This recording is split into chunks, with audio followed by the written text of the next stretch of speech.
I like learning, but I was like, doing tests and all that stuff, it's just not for me.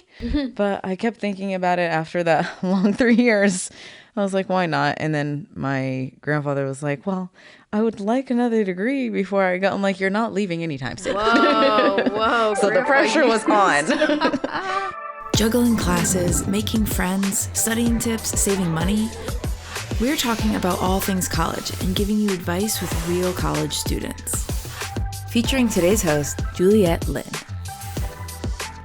Welcome to the Campus Underground podcast. Sit back, relax, and learn new hacks.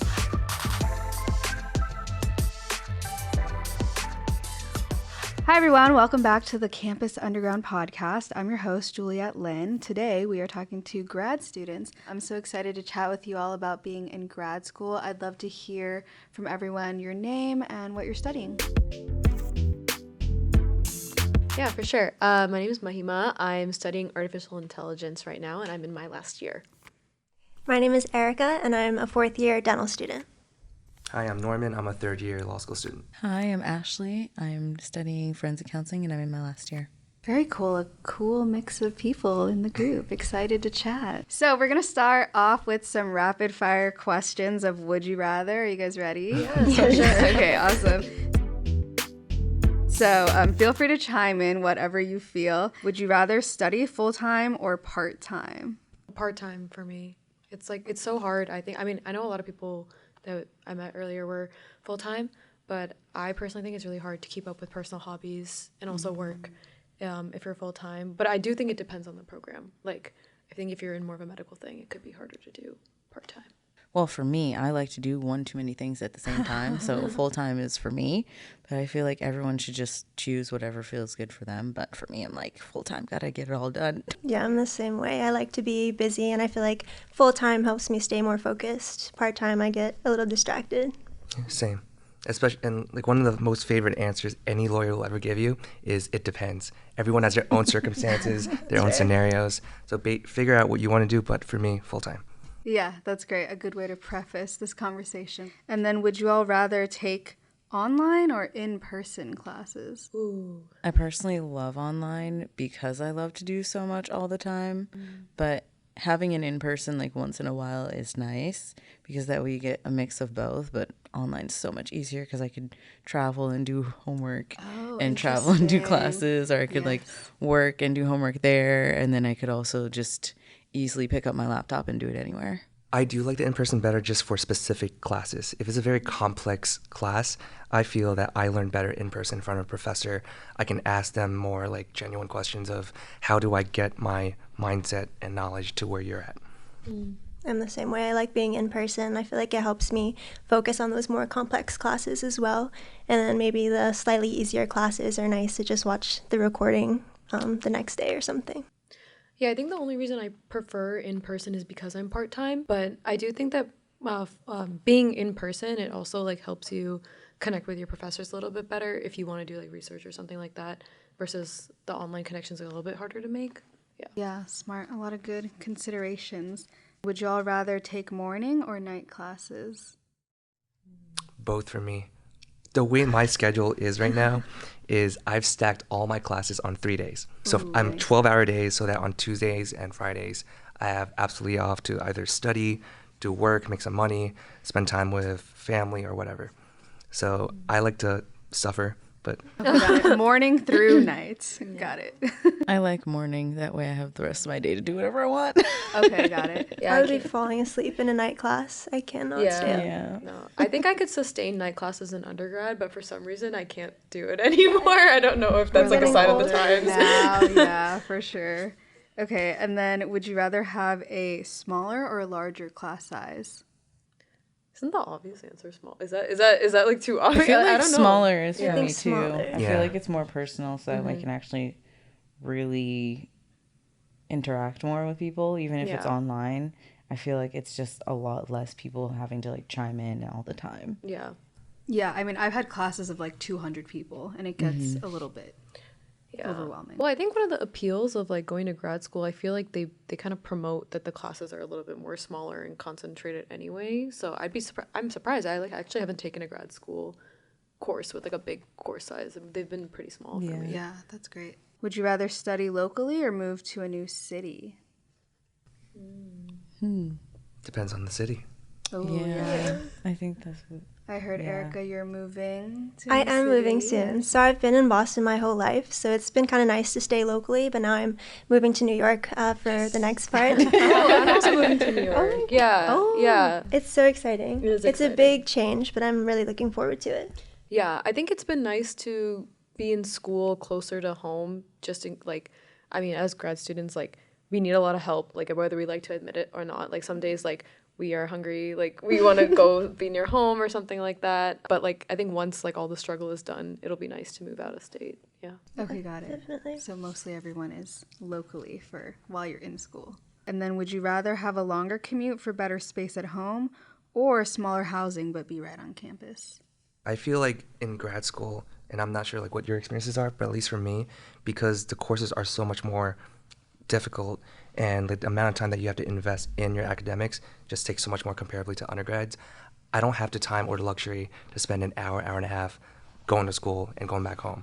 So just time itself has become such a valuable resource. That's why online's so great. That's fair. Yeah. I commute about an hour each way right now, and I did the same for undergrad.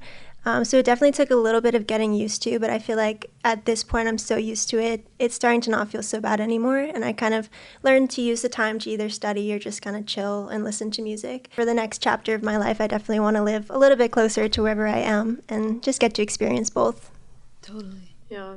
Okay, and then the next question is, would you rather do a theoretical or practical program? I think practical, because I feel like for me, I tend to like more hands-on stuff and really seeing what's going on versus just like learning all the different aspects and like all the different things that go into something versus actually really being there and seeing how it works and how it all fits together.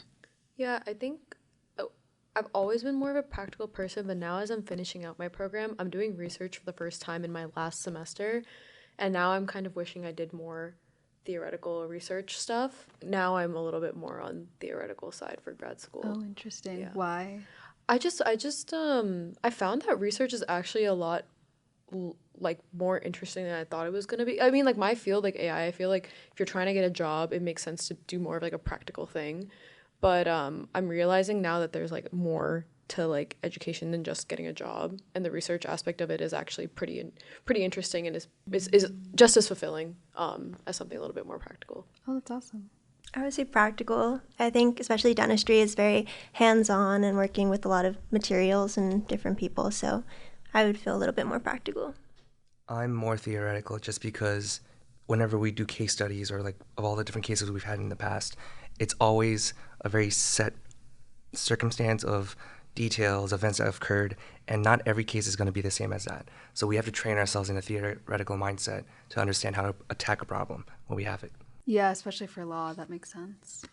Would you rather apply with or without test scores and or transcripts? Without test scores, for sure. Like, I can test well, but it's like, just because someone can test well doesn't mean they can actually do something.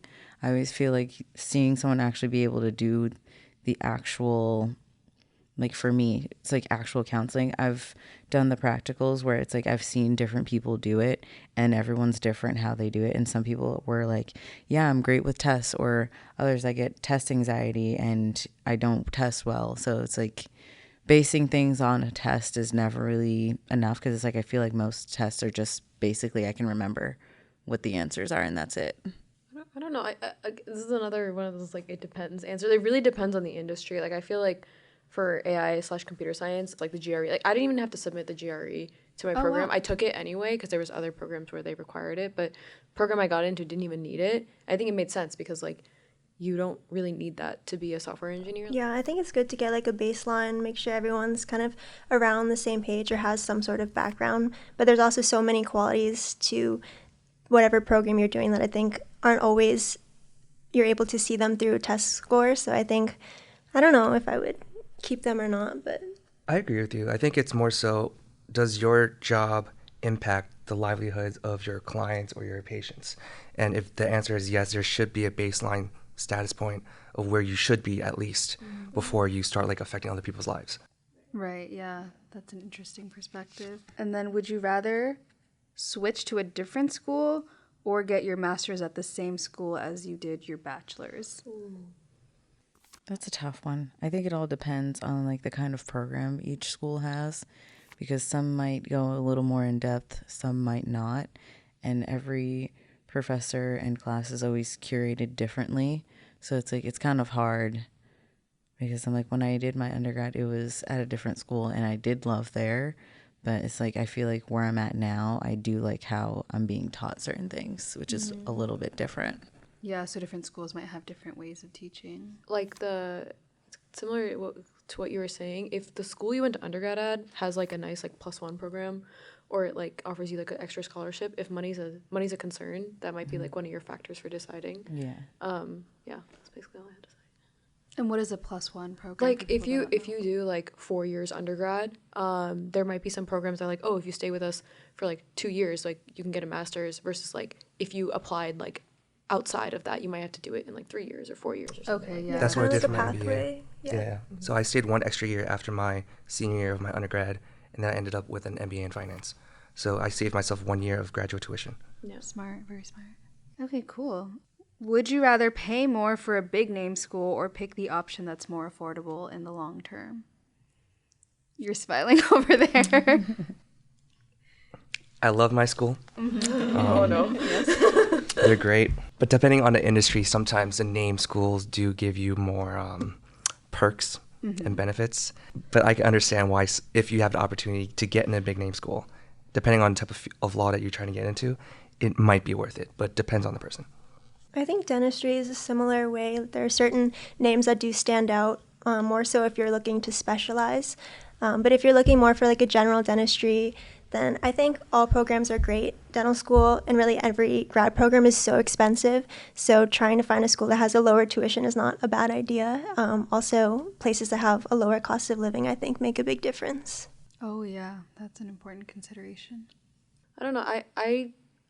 I have like a very nuanced answer for this. I chose, like, I could have gone to Northeastern, which would save me some money, but I decided to go to BU for one, because their program reputation was like a little bit better in terms of like a research perspective, and I also had a lot of friends who were doing grad school at BU, so maybe not the best answer like financially wise, but I did end up getting a scholarship and everything.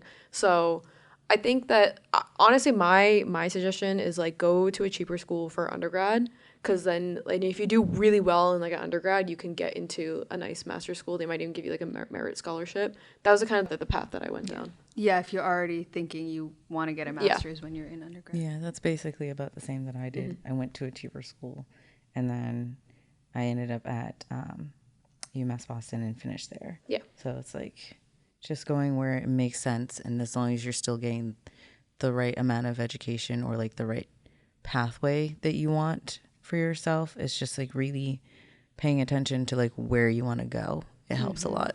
Yeah. Save your money and Yeah. try to get a good deal and money go when to you a don't good have it. school. All at the same time. Okay, would you rather work off or on campus? I did a little bit of both, but I think I liked working off campus because I got to see more people, and like with my field, it's like I get to learn more people versus just the people I see every day. So I really got to interact with more people and like learn the way people interact with each other. So I thought that was pretty fun. You also make more off campus. I was like, is that what I'm saying? Yeah, I was gonna say, okay, absolutely. Yeah. You unfortunately, like I feel like a lot of like the work study programs or on campus jobs, they just don't pay enough to like sustain, especially if you're living in like cities like Boston, New York, LA, whatever. Like the rent can be expensive if you're living off campus. So it is great to like have the school provide you with some of these jobs. Some of them are even research jobs. Looks great on your resume. But I do find that even the people who are working research jobs do need to supplement it with an off-campus job, and even better if it's pertaining to your major. So yeah. Okay, and then would you rather work between your degrees or study all at once between your undergrad and grad school? I did both. I worked full-time and went to school full-time. So it was not easy the entire time, but for me, it made sense because it's like I didn't like the idea of not being able to have money and having to choose, do I want to be only at school? But it's like if I need money for things for school. So I was like, let's try to do both. And that's how I ended up switching from like in person to only online, which made things a lot more flexible. So I could just manage my time better. And it just taught me a lot of different things. Yeah, totally. If you guys had like the choice, the freedom to choose either, which one would you prefer? I have like two school of thoughts on this. One is like you can work in an industry that you might want to study more in and figure out if you actually want to do that before actually committing, spending the money and the time to get that graduate degree. Or you could start your career earlier. So it's like two sides of like, yeah. So it really depends on what your preference is. If you're set on what you want to do, maybe go right through it. Go straight to be a lawyer, doctor, etc. But if you're not sure, make sure, because graduate school is not like the easiest thing to do. It takes time, perseverance. I do think that there's this misconception that like there is like an age in which you're too old to go to school. So, and I think that there's a lot of pressure on people to like finish it as quickly as they can. I personally took 3 years off to work. So did I. Yeah, I didn't feel like old or anything like going to my program. There's plenty of people who are going to the program who are like, who have worked and stuff. So I do think that there is like this misconception about that. But if you're not a motivated person, you can't get yourself back into school, then just get it over with. Yeah. Right. And it is a little hard getting back into school It is, after like a couple of You're years. like, oh yeah, I probably should continue. And then you're like, ooh, the process. Yeah. And like getting the recommendation letters and stuff like that. If you didn't connect with your professors in undergrad, it's like hard to reach back out. Yeah. Okay. Would you rather spend a day as a resident, a fellow, a clerkship student, or a student teacher? Whatever that means to you in your field. I feel like for me, I would do student teacher because it's like I get to see how other people are thinking and how they're processing what the class is like versus how I did and see other perspectives. So it's kind of cool seeing how other people think opposite of how I do. Interesting. Learning by teaching. Definitely clerkship, at least for law school. Law school does not prepare you at all to be a lawyer. Like, it does barely any preparation. If anything, it prepares you to take the bar to get your license. Yes. So having the actual practical experience with a firm, a company, in-house, that would be very, very valuable. Yeah, awesome. I would like to be a resident. I feel like coming out of dental school, there's also a lot to learn. So being a resident kind of puts you in a position where you have a little bit of freedom to sort of show what you know, but you're also under the guidance of your preceptor or the other doctors, and you get a lot of mentorship from them. So that's super helpful. I'm not sure if this is one of the options, but like for CS, it's like always good to like be on like a co-op type of thing. Okay. Where like you are like interning almost or like working as a consultant for a company. I think real world experience, especially now with like the way the tech market is like turning over, like they're not teaching you how to use like AI tools in school. So it like you're gonna get left behind if you don't know how to do that. So we're gonna jump into now a more general discussion. So it's a bit more free flow. Feel free to jump in. Here's the first question. Why did you choose to go to grad school? Was it always a part of your plan? It was not a part of my plan originally. Tell us more. So originally I was like, all right, I'll do my bachelor's. I can do work with it, do what I want with it. And then my family just kept going at it. And they were like, you should go.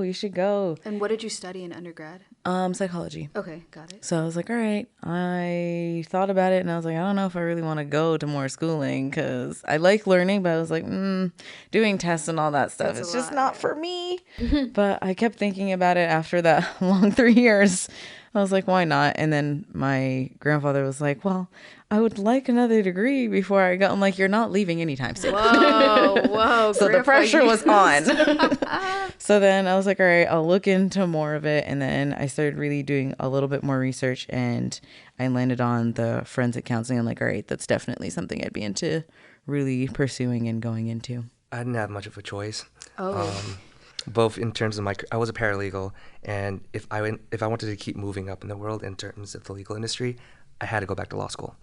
Okay. My parents are also a factor. I think my dad always wanted to be an attorney, but he couldn't because it was expensive. He wanted to be an attorney. He wanted to. Okay, got it. But he just didn't have the opportunity to do so. So in a way, he might have influenced me as a kid. Right. He wanted you to fulfill his lifelong dreams and whatnot. Of being a lawyer. Got it. Yeah, I think my plan was always to go to grad school. I came from like a science background, so I was kind of on the fence if I wanted to do pre-dental or pre-med.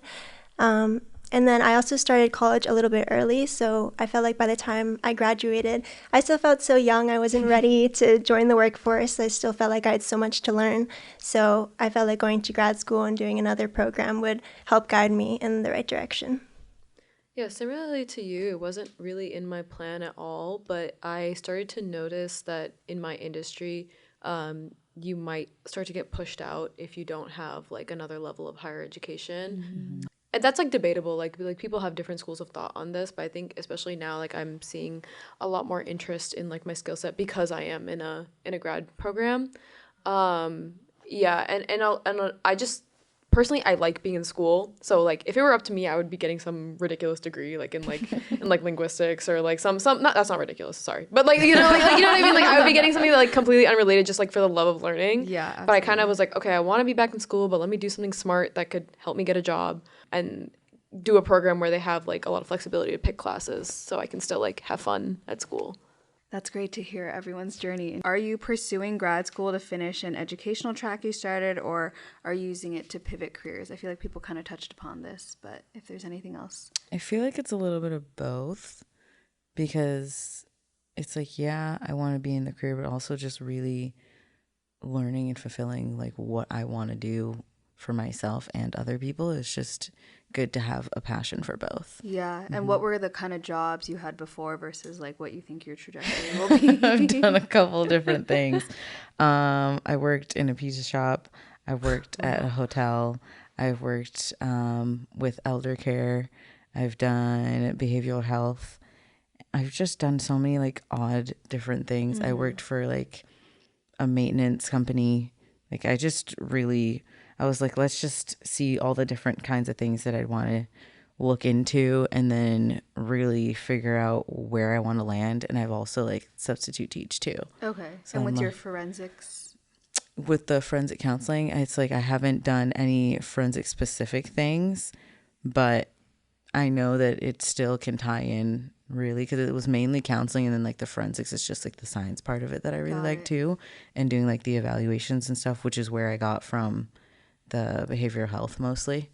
Okay, cool. And is anyone pivoting careers? I feel like you're all No, it's all kind of like continuing for me. Yeah. Okay, very cool. And what were you all looking for in a program? Were there certain non-negotiables you had, like cost or the certain outcomes, flexibility?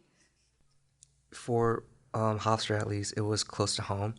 Because at the end of the day, my parents are becoming more elderly, and I want to make sure I take care of them. But at the same time, they have amazing professors, people that are correspondents on news channels talking about the legal issues we have today. There are individuals that are just extremely experienced through every single level of law, through every single type of law. So having those people it was a godsend to be able to learn from them, to just talk to them and get all their experiences. For me, I would say it was the same thing. I was looking for a program that was close to home, and so I was able to commute. It would help me save money. And then another thing that stood out to me was that my school was very diverse, and they took a lot of care into kind of the community of the school and also of the patients that we provide service to. So I felt like that stood out to me a lot when I was touring and interviewing at the school. Yeah, that makes sense. I also got into Tufts for my program. And it's kind of like the opposite for me. I felt like Tufts was like a little too small for my program because for computer science, for AI, like I wanted to like make sure there was like a bunch of different classes and like research professors I could go to rather than like focusing on one discipline. Like dentistry is like you really like want to focus on like patient care and stuff. But for me, like I wanted to see like how computer science and AI could be applied to like many different fields. And I feel like a research facility like BU, like its size was good for that. And then I also wanted to be in a program that I could finish in 2 years because I was doing part-time school and full-time work. So that was also pretty important to me because like I have a plan to like move to New York and stuff like that. So I wanted to make sure like everything was on time. Yeah. Okay, got it. Yeah. So it's like diversity of coursework, student body, financial considerations, a lot of things that go into choosing your school. And where did you go to research the programs, like when you guys were trying to decide between them? And were there any kind of trade-offs when you had to make your final pick? And there's like rankings for like the specific program that you're trying to get into. Did you just Google which grad program should I go to?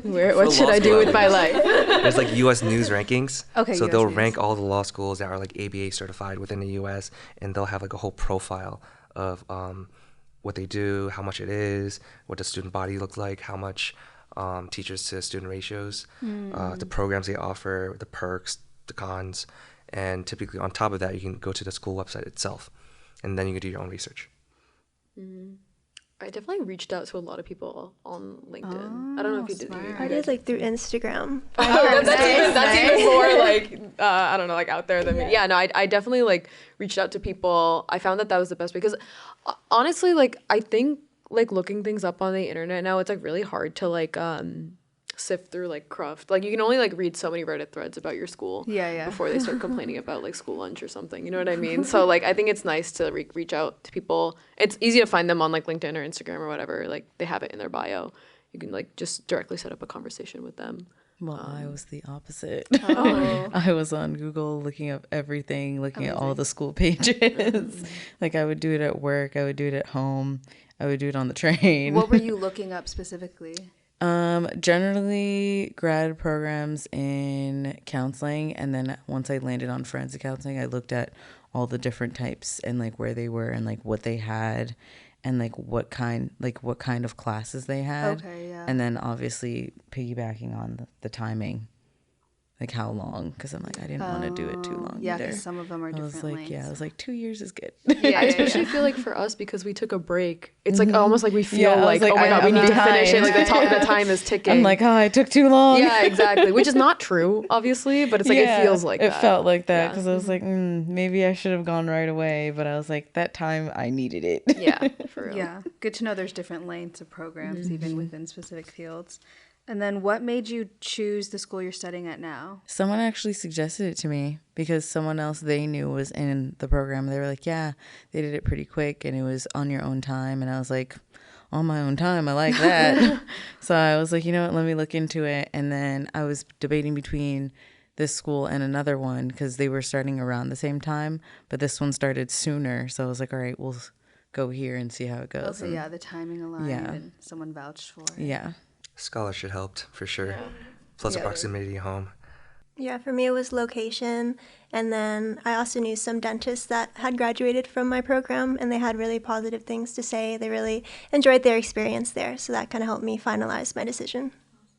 Yeah, it came down to price and flexibility of electives for me because I feel like in my program at least there's like 4 core classes you need to take, and then besides that it is really like free for all, like how you feel would best supplement your degree. And I wanted to like have kind of a multidisciplinary approach to my education. Like I take classes in like AI and stuff, but I'm taking like a digital religion class right now. I've taken like language courses and stuff. So BU allows for a lot of flexibility for their grad students. So that was pretty important for me. Yeah, it sounds like you wanted like a really comprehensive sort of or just like I program. just wanted to take classes that I wouldn't get the chance to take in undergrad because undergrad is so like stagnant for me at least.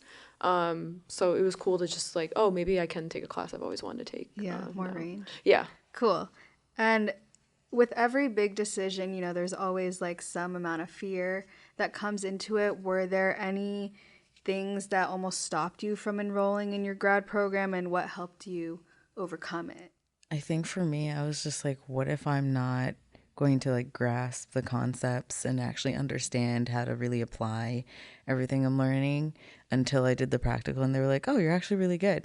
Nice. And I was like, okay, I guess I'm not doing as bad as I thought. I'm like, all right, my anxiety's not as bad. So, and then because I was like, all right, everyone can go first and then I'll see what they're doing and then do the opposite.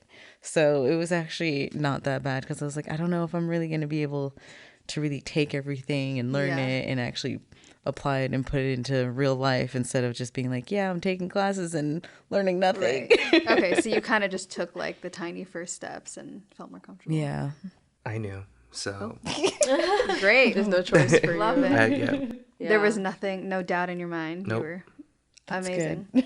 brainwashed as a kid, Perfect. Got it. Started young. True Erica, support. What about you, Erica? I think I definitely had imposter syndrome at the beginning, especially I remember getting our first grades back from our practical exam and everyone did pretty low and we were all like, oh, I don't know if this is the right path for us. But I think our confidence and our competence just grew over time the more that we kind of studied and learned more and just got used to the whole process. It's a big workload. It's a lot different from undergrad, but it just takes a matter of time. Or what about even before you enrolled in school? Was there a part of you that was like, let me not do this right away?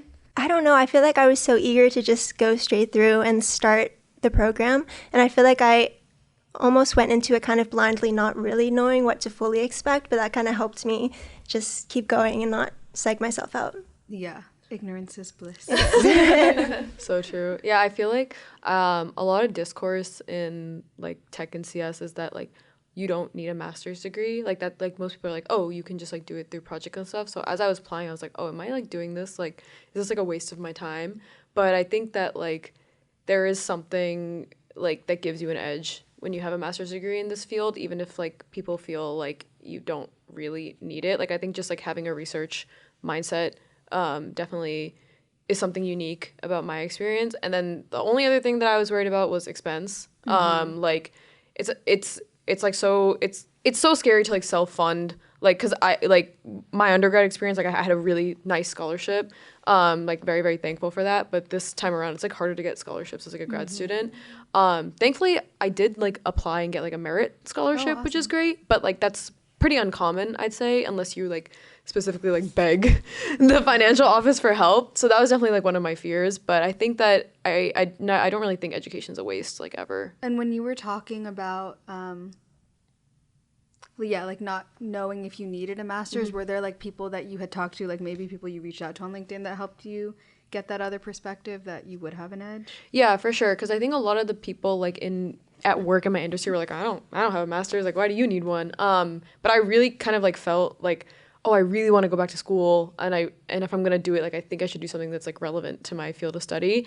And the people I talked to on LinkedIn who are in the program were like, yeah, it's worth it. Like if you make the time to like make it worth it, like you have to like be engaged in class and you have to, reach out to people, and then you will have that competitive edge, like if you do that. Okay, nice. That's a good perspective.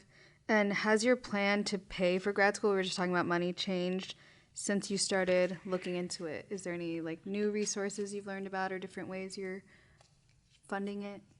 Working. Trying to make money on the side. Yeah. I like don't be afraid of getting a part-time job if you can have the time for it. Yeah, I think I will say I didn't like the thing about the merit scholarships. Like if you reach out to people in the financial office, like there are also people like sometimes they're willing to hear you out about like a little bit more funding and stuff. So definitely like that was something I didn't know I could do, and that was a nice little help from the school. My partner actually got into Columbia for her master's, and her dad's a professor, and he was like, reach out to the professors and see if they need a research student, and they'll pay for your school. So her whole master's program was covered. And that worked? Yeah. Wow. Yeah. A lot of people don't know that, so that's a hack. Good to know. As I'm nearing the end of my, I'm like, oh, okay. For your next degree. For my next degree. Oh, don't say that. No more, please. Anyone else kind of have a different perspective on paying for school? Mine's mostly financial aid right now. Okay. Started a It's business. a blessing. Oh. That too. Tell So us there's more. that. I used to bartend in the past, so I essentially started a mobile bar service where we provide services to private events. So I'm able to work on my own schedule, and if I can't do it, I can outsource to someone else and still make something on the side. Oh, Nice. that's pretty cool. If this is relevant, like how did scholarships play into your role in grad school? What kinds did you apply to? Well, okay, I'll just speak up because I talked about it earlier. But yeah, the merit scholarship, like, I didn't know this was an option when I was applying. I was just kind of like, well, I guess my bank account's gonna suffer. Like, I think that's just all I can do. But I just tried to like reach out to the office, and they said that like if you write a little essay, like we can help you out a little bit. Also, my job at the time, I also asked them like if they can help me help like supplement my education. They didn't pay for all of it, but they helped a little bit. Oh, that's amazing. Yeah, so like if you're working at a place that is like relevant to your job, that's relevant to your degree, they might be willing to sponsor some of it, because like when you finish it, like you'll be more of a talent to them. And then besides that, like I have applied to like some small scholarships like here and there. Like there'll be like celebrities that like put out scholarships. Like Megan Thee Stallion has a scholarship. Yeah. So like just keep an eye out for that. Okay, yeah, stuff through the university and stuff. Yeah. Outside funders. Money can be made everywhere. So. And did your company, like, did you know that they gave people money for grad school, or you just asked? No, I asked. I was very brazen about it. I was like, hey, like, I need some help. Like, this is very, very relevant to the work we're doing here at the company. Like, can we start this up? Because I was also the first person in the company to go to grad school like while working like part-time like on campus. There were some people who was doing online, but this was like the first like on campus one. So I was like, hey, like it'll be very valuable if you guys can help me out, and I'll be of value to you. So yeah, very entrepreneurial initiative. What about everyone else? Scholarships? There are a bunch of associations, so at least in New York, there's like the New York Bar Association, New York City Bar Association, a bunch of affinity groups like Albany, Asian American Bar Association in New York, and they typically have a bunch of merit-based scholarships. Oh. You apply for it. There might be certain criteria that you have to meet. Maybe you're like a first year, second year, third year, the type of law that you're trying to do, public service, etc. And you typically write an essay of some sort or a statement, fill out the application, and send it in. There's just so much money out there that you just have to take the initiative. Thank you. The initiative to actually go out and get it. Because if you do enough of them, it's a numbers game. You're bound to get something. Totally. Yeah. Dental school is the same way. We have a few different organizations that will offer scholarships throughout the years, and I feel like my school has been really good about sending out email blasts about, oh, this scholarship's available, you can apply to this one now. And it's the same thing. You write a little essay. You usually need a couple letters of recommendation, but I would just apply to as many as you can, even the small ones off of Instagram or wherever you find them, and just take every opportunity that you can to apply. Nice. Yeah, I feel like it helps you then when you're graduated, you have less to pay off, and it'll just help you to just put in that work to apply while you're in school. Just to start wrapping it up, has grad school been what you expected? What's different? What's met your expectations? I feel like for me, it's actually better than I expected because of the major I chose. I feel like it actually was a lot, not like in a sense easier, but I thought it would be like a little bit more intense with everything, but it's actually like just the right amount of intensity. Okay. Instead of just being like, oh my God, it's so hard. It was actually like just the right amount for me, where I'm like, I'm definitely still learning and it's still challenging, but it's not so challenging where I feel like I need to give up. Yeah, okay. It still gives me that push where I'm like, okay, this is really going in the right direction that I want it to go in, and I still feel passionate about keep going no matter what. So that's great. I feel like it was kind of what I was expecting. For us, the first 2 years are more didactic, so it was very intense, very difficult, and that kind of affected my confidence a little bit. But I feel like once I got into the clinical years, that's when I started to really get super excited, and I felt like my passion was still there. So it was hard, but I think once we made it through those tougher years, the end was pretty good. I really thought I was gonna flunk out of all my classes. I'm not even gonna lie, because it was just because it had been so long since I've done like really intense math, and the first couple classes like in my major are like the math is just like so insane. Brutal, it's just like stuff that like you kind of file away in the back of your brain. So I think like imposter syndrome wise, like I really was like, oh my God, like why am I even in this class? But I think what people fail to realize is everybody is like struggling, and like everybody feels like they're gonna flunk out. And the end of the semester comes along and you survived. And it's like, but that feeling repeats every single semester. So it's like, you never learn your lesson, low key. But I think the one thing I wish I could have told myself is like, just focus on learning. Don't focus on grades. Cause like, I think grad school, like you already like, I think undergrad is so much more difficult in terms of like learning how you study and stuff like that. So like, don't focus on your grades. Like like focus on learning, and it'll happen. So yeah. And grades will come right afterwards. No, they will. They Eventually do. They flow it'll all after. work out. Yeah. So, Makes it so much easier. there's a saying in law school where the first year they scare you to death, second year they work you to death, and then third year they bore you to death. Oh, okay. And that's stayed fairly true Okay. to a degree, because in terms of law school, your offer after you graduate typically comes from your second summer associateship. And to get that second summer associateship is based on your first year's grades. So everything is just based so like front heavy throughout the entire program. But if you're prepared and you do your research and you know exactly what you're getting yourself into, you'll be okay. It's gonna suck. You might cry, but you'll be okay. Just a little bit, a few tears. This question is, do you have any thoughts on the recent federal PLUS changes? And for anyone that doesn't know, basically the big, beautiful bill is basically affecting grad school where they're no longer doing these PLUS loans. So how do you feel like that'll affect your schooling? How are you dealing with it? If you were relying on it, what would you recommend to people? I have not figured out a full plan. I just know that I'm going to use it as much as I can for now. Yeah. That's why I also like the idea of working full-time on top of being at school, so I can save up and have a somewhat contingency plan. Yeah. But it's not helpful for those who really don't have any means of paying for school. So it is a tough thing to figure out. Yeah, in times like these, like I know it's not possible for everybody to take a working break, but this is the reason I took a break to work for 3 years, was so I could avoid taking out loans as much as possible.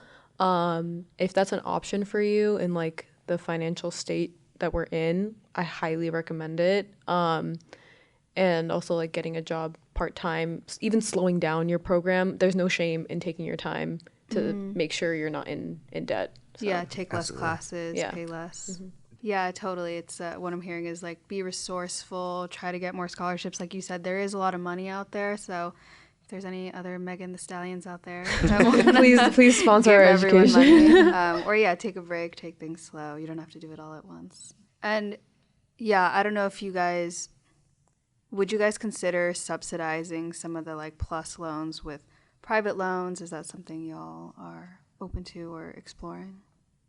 I think looking into it would be a good idea, but it's not always the best, because it still kind of puts you in that kind of position of whether you can actually afford being able to pay, like whether it's monthly or however much every once in a while for it. Like it's just depending on like what your financial situation is, like and also depending on if you really are passionate about school, like how much you really want to put into it. Yeah. Seconded. It's definitely worth looking into. Don't make a decision without being fully informed of both sides of the question. But especially with the way things are going now, it might be a worthwhile way to do it. It is a good option to consider as long as you know what you're getting yourself into. But I think it's better to try and prioritize maybe trying to work a little bit more or look for those scholarships. Commute from your home so you can save money on rent and transportation. But it is a good option.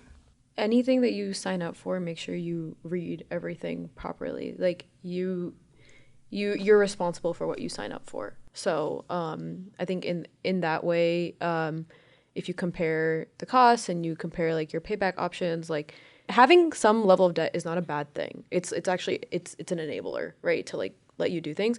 But in that same like vein, just make sure you understand every single part of the financial aspects of private loans, and talk to people who actually have taken them out before you sign up for anything. Yeah, that's really good advice. Talk to people that have done it before just to hear what their experience is, because you can think one way going into it, but you want to see how people have been able to pay them off and get that sorted. So read the fine print, do your homework, make good financial decisions. Yes. Yeah.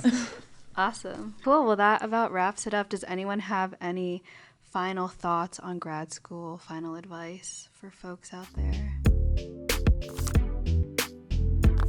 I'd say definitely look more into it before deciding.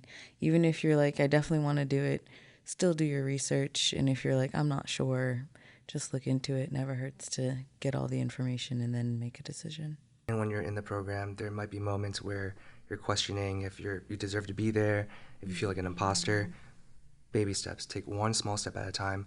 You'll graduate. You'll be okay. That's awesome. Yeah, keep pushing forward. You're there because you're meant to be. And I think whatever the outcome is, as long as it makes you happy and it sets you up, it's always a really good option to try and pursue higher education. Like I said this before, education is never a waste, but if you need to take time to finish it or you need to take time to take a break, like please do so. You want to be in grad school when you're in a good mental state. You shouldn't do it because you feel forced into it. You shouldn't do it because you feel pressure like from time or anything. So make sure you prioritize your well-being as you do this. Definitely ask yourself why you're doing it, whether it's for family. It's like you should always have a reason for yourself. Yeah. Okay, and that brings us to the end of the first episode of Season 5 of Campus Underground. Thank you all so much for being here. Mahima, Erica, Norman, Ashley, this has been awesome. Thank you all for tuning in. This is Juliette Lin with Campus Underground.